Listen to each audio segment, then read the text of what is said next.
I am glad to finally meet you in person, guests from the Astral Express. I'm Feixiao, the general of the Xianzhou Yaoqing. Let me introduce our guest to you. The one dressed in green. He's the reincarnation of Imbibitor Lune, and the person behind him is the newest member of the crew. I've heard a lot about you. Outside the reports from the Law Fu, the Skyfaring Commission of the Yaoqing has also gathered plenty of information about both of you. I've been eager to meet you face to face for reasons that I'm sure General Jing Yuan has explained, right?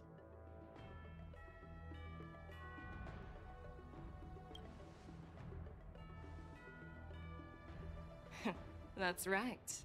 But don't worry, this isn't a trial.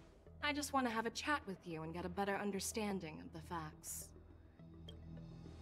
According to General Jing Yuan's report, the Ruin Legion is to blame for the Ambrosial Arbor crisis, and all Arbiter Generals should pay attention to the Ruin Author's movements.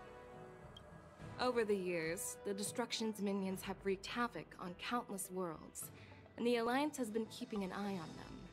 But no one expected them to join hands with the remnants of the Abundance.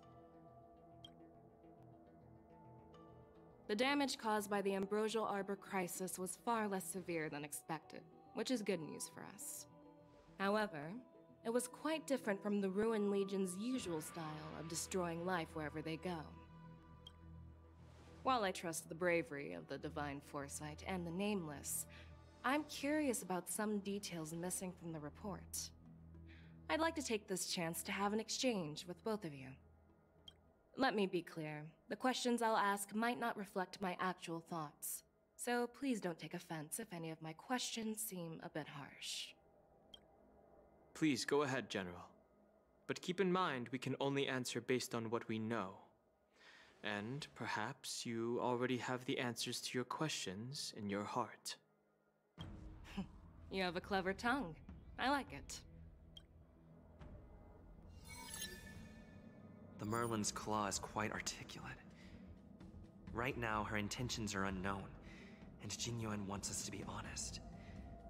Maybe I'll just stick to the facts we know. Let's cut to the chase. Before the crisis struck, the Astral Express was guided here by a Stellaron hunter, a wanted felon, in an attempt to resolve the Stellaron crisis. However, everyone in the cosmos knows of the Stellaron hunter's reputation. So, why did you place so much trust in them? Could it be that some of you have a connection with them? Apart from the Law Fu, there are many other worlds suffering from Stellaron corrosion. For example, Eurillo 6, the world that the Express stopped at before reaching the Law Fu, was one of them. To the Express, Stellarons act as roadblocks on the Silver Rail and pose risks to the warping process. And that's why dealing with Stellaron issues is part of the duty of the Nameless. Ah, I've heard about those problems caused by Stellarons. The Express connects various worlds, so it makes sense for you to take care of this. The cosmos is a mess, and the Trailblazers are just doing their best to fix it. I understand. What's wrong with doing something good? Along the way, we've helped countless worlds. Well, not literally countless, but you get the idea. The Stellaron hunters warned us that if we didn't hurry to the Xianzhou Law Fu, half of its inhabitants would die. Your good intentions are commendable, just like the Cloud Knight's determination to eliminate those abominations. Even though there are always people who remain skeptical, I won't question your motives. You know what? Maybe I do have a connection with Stellaron hunters. Oh, now that's interesting. Looks like you're quite close to the Stellaron hunters. However, I must warn you that they are wanted felons. While I appreciate your honesty, being honest about this topic might make you look suspicious to some, you know? Rumor has it that Elio, the leader of the Stellaron hunters, possesses the power to see into the future. He foresaw that the Xianzhou and the Express would have important roles to play in the war against Nanook. That's why we were lured here to the Law Fu. to deal with the Stellaron crisis and fulfill the prophecy. General Jing Yuan believes in this prophecy too, as mentioned in the report. I'm curious why you didn't question it at all. Could it be because one of the Stellaron hunters is actually an old acquaintance of General Jing Yuan? Please be cautious with your words, Merlin's Claw. Let's avoid sowing doubt among our comrades. That Stellaron hunter used to be my disciple. So are you putting my loyalty in question too? I'm simply bringing up the doubts about General Jing Yuan that exist within the Alliance. Since I'm representing them, perhaps you can just imagine me as one of those old geezers. Let's move on to the next question. The report suggests that Don Shu, the master of the Disciples of Sanctus Medicus, colluded with the Lord Ravager and used the power of the Stellaron to resurrect the Ambrosial Arbor. But here's the thing. Don Shu was just a chief alchemist. Even if she colluded with our enemies and summoned the Stellaron, how did she manage to bypass the Videodora guards around the Ambrosial Arbor?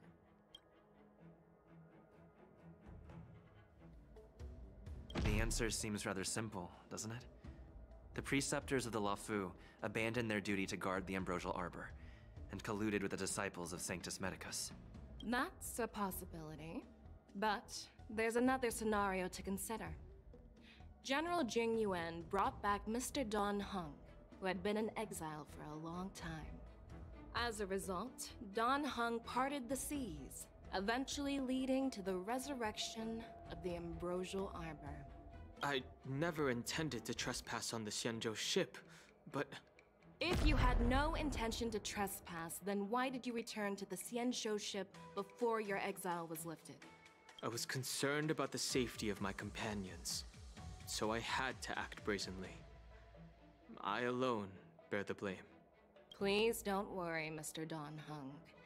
If someone must be held accountable, it won't fall solely on your shoulders. I personally met Don Shu once.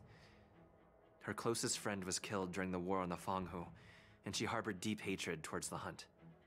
So she spent years making preparations in the Alchemy Commission, in order to take revenge on the Xianzhou. Revenge is also a form of the hunt. However, that doesn't explain how she managed to bring the Stellaron into the Scale Gorge waterscape, which was guarded by the Videodora. Well, you should ask Don Shu herself for the answer. Unfortunately, Don Shu is dead, and even her corpse has crumbled into ash. That's one less clue we can pursue. If the Luofu hadn't exiled Dan Heng, leaving the Videodora with no leader, they wouldn't have fallen into chaos, and there wouldn't have been the opportunity to bring the Stellaron to the roots of the Arbor unnoticed. Imbibitor Lune was exiled due to his own crimes. Now, Dan Heng, as his reincarnation, is free from his sins. However, why did he risk trespassing on the Xianzhou Luofu before his exile was lifted? I was concerned about the safety of my companions, so I acted brazenly. I admit I was reckless at the time, but... But he returned despite everything. Now, let's consider the outcome. The Arbor was resurrected, and the Luofu required a High Elder to repair the seal and suppress the plague mark. It's hard not to think about the stakes involved, right? I don't believe we are in a position to answer this question. We Nameless came here to resolve the Stellaron crisis, and we cannot be expected to know the details of Don Shu's conspiracy. You make a valid point. That's how innocent people should react. Let's skip this question for now. According to the report, Lord Ravager Fantilia is the mastermind behind the entire conspiracy. She disguised herself as an ambassador of the Skyfaring Commission and traveled with you, only to vanish without a trace later on. It seems too convenient to label her as a scapegoat. We were working with Diviner Fu, and she also witnessed Fantilia's true form. You're not going to doubt one of your own people, are you? Of course not. We can trust the testimony of Master Diviner Fu Xuan. However, even if she saw it with her own eyes, we can't completely rule out the possibility that she might have been deceived. After all, it's suspicious how the culprit just bizarrely vanished. Phantilia is one of the Heliobi, the energy life forms that once fought against the Xianzhou. They're known for their unpredictable and elusive nature. Just as he said, when the ambrosial arbor resurrected, its roots broke through the creation furnace on the Lawfu, accidentally releasing the heliobus fiend fire sealed inside. This can be used as circumstantial evidence. If Elder Huaiyan accepts the explanation, so do I. I was there, fighting Phantilia alongside General Jingyuan, but she absorbed the power of the ambrosial arbor and gained an almost indestructible physical form. Perhaps that was her intention all along. So, a pawn of the destruction wanted a flesh and blood body to live in. Interesting. That's quite a new perspective. I'm not sure how to answer that question. The Lord Ravager is a master at manipulating situations and sowing discord among her enemies. General Feixiao, given your suspicions of the internal affairs on Luofu, I wouldn't be surprised if... So, I'm not even allowed to ask questions? Asking questions is considered sowing discord now? Well, that's convenient for you. Just like Phantilia vanishing without a trace. Oh. It seems that your answers have addressed all my questions. Generals, I am finished with my questioning. So, what do you think, General Feixiao? Have the doubts in the report been cleared up? The two nameless have been honest in their answers.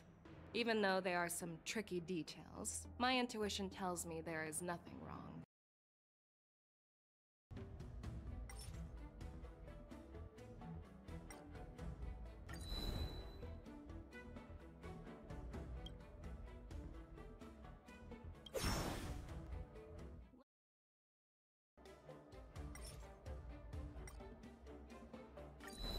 Could you please give us another chance? I'd like to answer that question again. No problem. But remember that a debate is like a duel. The more you hesitate, the farther you are from victory.